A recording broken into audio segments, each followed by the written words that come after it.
آپ لوگ بھی تبھی آتے ہیں جب میں یا تو چائے پی رہا ہوتا ہوں یا کاوا ڈال رہا ہوتا ہوں اپنے لیے.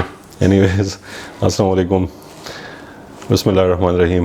اللہم صلی علی سیدنا و مولانا محمد وعلی آلہ وصحبہ وبارک وسلم. میں پہلے ویڈیو میں عرض کر چکا ہوں کہ میں آپ لوگوں کو اپنا سنگی بنانا چاہتا ہوں اپنے اس سفر میں، اپنے اس لرننگ پروسیس میں. جو چیز میں سیکھوں گا، جو چیز میں پڑھوں گا، جو چیز آبزرو کروں گا، وہ آپ لوگوں کے ساتھ شیئر ضرور کروں گا. میں بھی سیکھوں گا.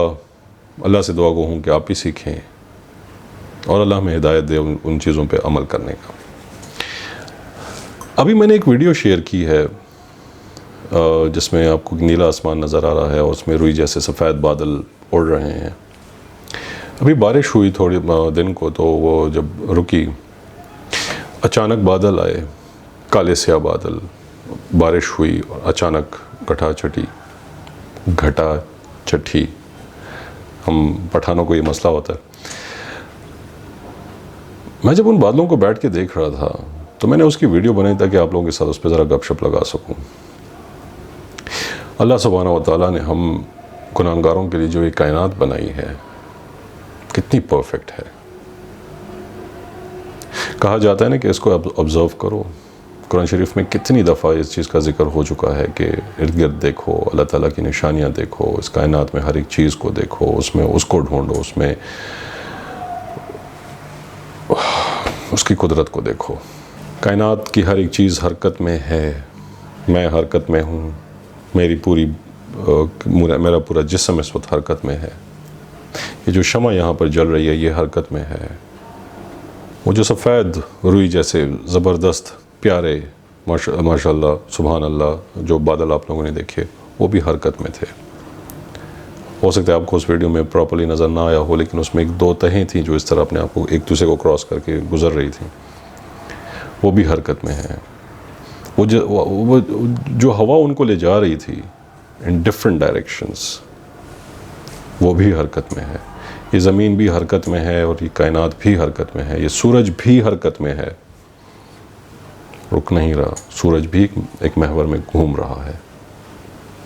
شاید یہ کائنات بھی کسی اور محور میں گھوم رہی ہو اور گھوم رہی ہے، بتایا گیا ہے، ریسرچ ہو چکی ہے. کیوں؟ یہ سب کچھ ہمارے لیے ہے. ہم نہیں دیکھ پاتے اس چیز کو.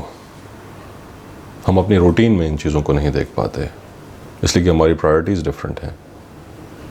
وہ بھی ضروری ہیں. نوکری ضروری ہے، مال کمانا ضروری ہے، فیملی بنانا ضروری ہے، لیکن جو آپ کے ارد گرد کائنات ہے اس کا جب آپ گریٹیچیوڈ میں لینا شروع کر دیتے ہیں، اس کا جب آپ شکر کرنا شروع کر دیتے ہیں اور اس کو دیکھنا شروع کر دیتے ہیں، تو تب آپ کو اندازہ ہوتا ہے کہ یار میں تو اسی چیز کا ایک حصہ ہوں جو کہ اللہ تعالیٰ نے بنایا ہوا ہے. اس سے میں الگ تو نہیں، میں اسٹینڈ آؤٹ نہیں کرتا ہوں صرف اس عقل کے لحاظ سے جو اللہ تعالیٰ نے مجھے دی ہوئی ہے، ان سینسز کی وجہ سے جو مجھے اللہ تعالیٰ نے رب العزت نے دی ہوئی ہے، عطا کی ہے ان کی. لیکن ہوں تو میں اسی سسٹم کا حصہ، اسی میں چلا جا رہا ہوں.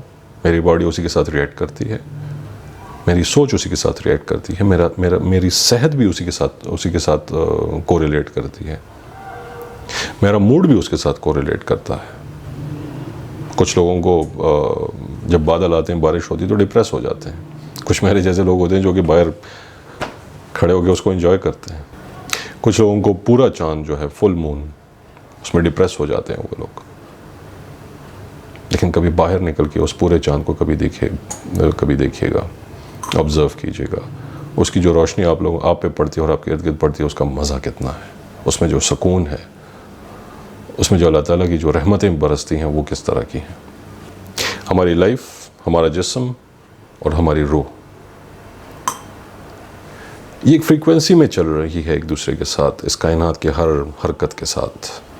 یہ جو کہا جاتا ہے نا کہ آبزرو کرو اللہ تعالیٰ کی قدرت کو، یہ جو کہا جاتا ہے کہ اللہ تعالیٰ کی اس قدرت میں جتنی رعنائیاں ہیں اس کو دیکھو، اس میں جتنی دلکشیاں ہیں اس کو دیکھو، ہر بیل بوٹے میں جو اللہ تعالیٰ نے راز رکھا ہوا ہے اس کو دیکھو، اس کی ذات کو اس میں تلاش کرو. اللہ رب العزت بہت بے نیاز ہے. اس کو ہماری ضرورت نہیں ہے کہ ہم ان چیزوں کو دیکھیں. وہ بھی ہمارے لیے ہی کہہ رہا ہے کہ اگر کامیابی حاصل کرنی ہے بطور انسان تو اس کو آبزرو کرنا شروع کرو تاکہ تمہیں اپنا پتہ ہونا شروع ہو جائے کہ تم کون ہو. جب ہمارے درمیان جب ہم اپنے آپ پہ سوچتے ہیں تو ہمارے درمیان اور ان فریکوینسیز کے درمیان جو کہ اس کائنات میں ہر جگہ پہ پھیلی ہوئی ہیں ایک سینرجی آ جاتی ہے، تو ہمیں اپنا آپ پہچاننے میں آسانی ہو جاتی ہے، ہمیں اپنے گولز اور آبجیکٹیوز کو پہچاننے میں آسانی ہو جاتی ہے، ہمیں اپنی لائف گزارنے میں آسانی ہو جاتی ہے. یہ کس طرح کام کرتا ہے؟ فریکوینسیز ہیں، فریکوینسیز سنک ہوتی ہیں تو کام کرتا ہے، نہیں ہوتی تو بارز نظر نہیں آتے.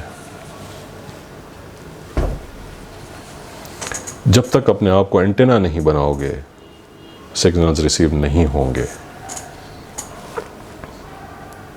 ہر ایک چیز ہمیں سگنلز دے رہی ہے. اس وقت مجھے یہ کہوا سگنل دے رہا ہے، ایک گھونٹ لے لوں.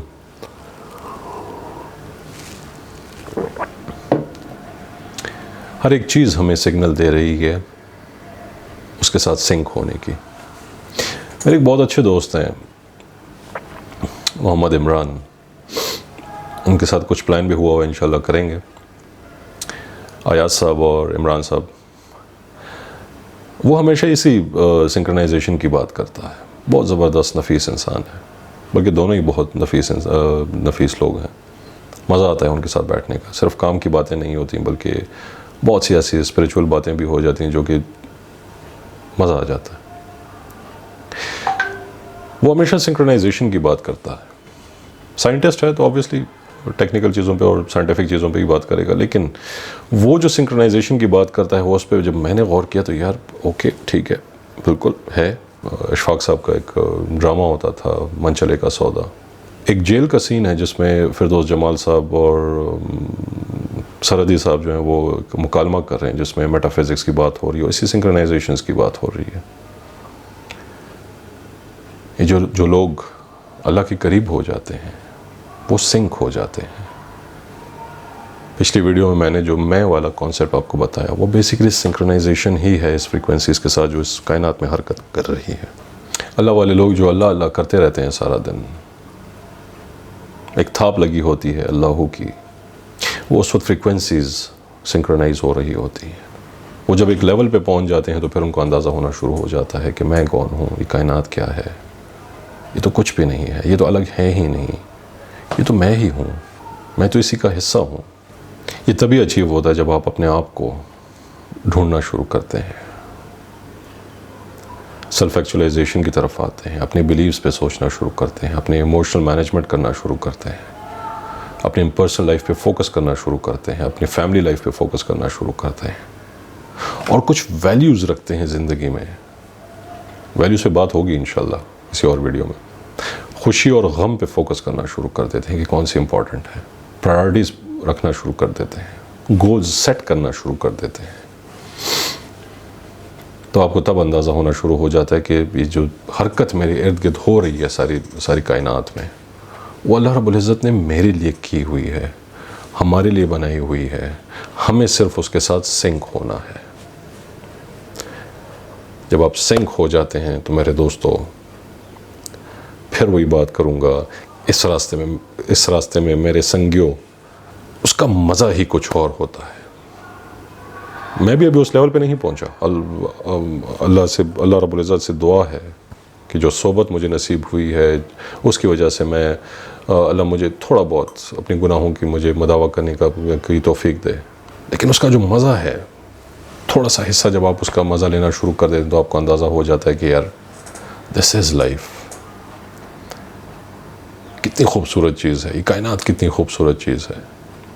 اور ایک اور چیز، چھوٹی چھوٹی باتوں کو انجوائے کرنا سیکھیں زندگی میں. آج میں بارش میں جا کے باہر آپ کے لیے ویڈیو بنا رہا تھا، آپ کے لیے نہیں بنا رہا تھا، سیریسلی شو نہیں کر رہا ہوں. مجھے خود دل کر رہا تھا کہ میں باہر بارش میں کھڑا ہوں. آج تک میں خود، جیسے میں نے پہلے آپ کو ذکر کیا، عرض کیا، آج تک میں خود یہ کپڑے خراب نہ کرنے کی وجہ سے بارش میں نہیں بھیگ رہا تھا. کپڑے ہیں دھل جائیں گے، بات ختم.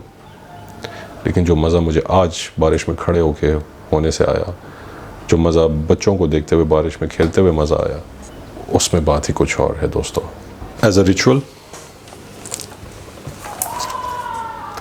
دل دریا سمندر. میں آرزوئے دید کے کس مرحلے میں ہوں، خدائے نہ ہوں یا میں کسی آئینے میں ہوں. تیرے قریب رہ کے بھی تھا تجھ سے بے خبر، تجھ سے بچھڑ کے بھی تیرے رابطے میں ہوں. ہر شخص پوچھتا ہے میرا نام کس لیے، تیری گلی میں آ کے عجب مخمسے میں ہوں. واصف مجھے ازل سے ملی منزل ابد، ہر دور پر محیط ہوں جس زاویے میں ہوں. ایک چیز ضرور یاد رکھیے گا، اللہ کا شکر، اللہ کا ذکر اور اپنے آبجیکٹیوز کو سامنے رکھ کے ایک چیز پہ فوکس کر کے اسی کے پیچھے چلیں. اپنا بہت بہت خیال رکھیے گا، اپنے ارد گرد کا بہت بہت خیال رکھیے گا، اپنے خاندان کا بہت خیال رکھیے گا، اور اللہ رب العزت ہمیں اس کرونا وائرس کے آزمائش سے جلد دور کرے. پھر ملیں گے. اللہ حافظ.